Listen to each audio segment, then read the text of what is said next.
Does this mean that in my crystal lattice I only have two aluminum ions and 3 oxygen ions or something like that? No, that's not what that means. It just means that in the large crystal structure, for every 2 aluminums, I would have 3 oxygens. Remember, for ionic compounds, the subscripts do not tell you the actual number of atoms in the crystal, but rather the ratio of ions in the crystal to achieve a canceled out charge, 2 to 3, Al2O3. When aluminum and oxygen come together to form an ionic compound held together via ionic bonds, why are they held together? Once again, because positive and negative particles attract each other. They want to reach a potential energy minimum. Whenever they do that, they will always do so in a ratio of 2 to 3, 2 aluminums to 3 oxygens. Is there a way that we could check our work? Yeah, we can make sure that if indeed that is the ratio, that the charges do cancel out. 2 aluminums coming in at 3 plus each, that would give me a total of what? 6 plus. 3 oxygens coming in at 2 minus each, that would get me 6 minus. That does indeed cancel out. So that is a good ratio. This is indeed the correct answer, Al2O3. Let's talk about some properties of ionic compounds. Once again, you know that they're between metals and nonmetals. Because they form these large crystal structures and because the ionic compounds are so strong, they tend to be solids at room temperature. In other words, they have a high melting point, a very, very high boiling point. In other words, it takes a lot of heat energy to weaken and break apart those strong ionic bonds. What's holding together the particles of this ionic crystal lattice? Strong ionic bonds. So if we were going to loosen these particles into a liquid, it would take a whole lot of heat energy to do that.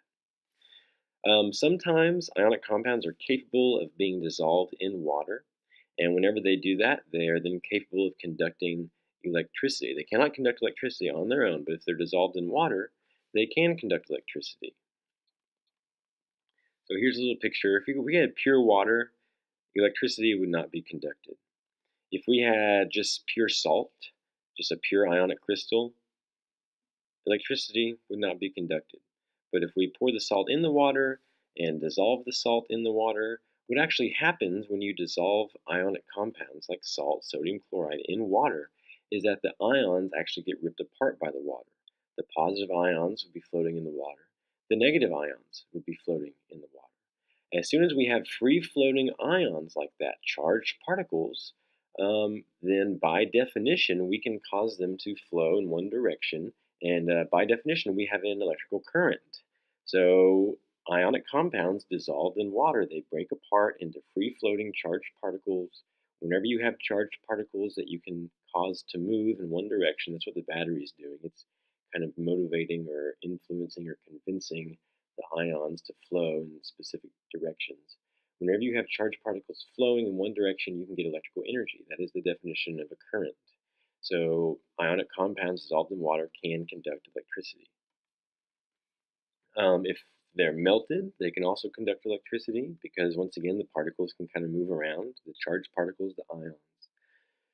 And ionic compounds, they are solid at room temperature, and they tend to have kind of a brittle texture. They shatter, crack, and break when they're stressed, just like you at Hall Academy.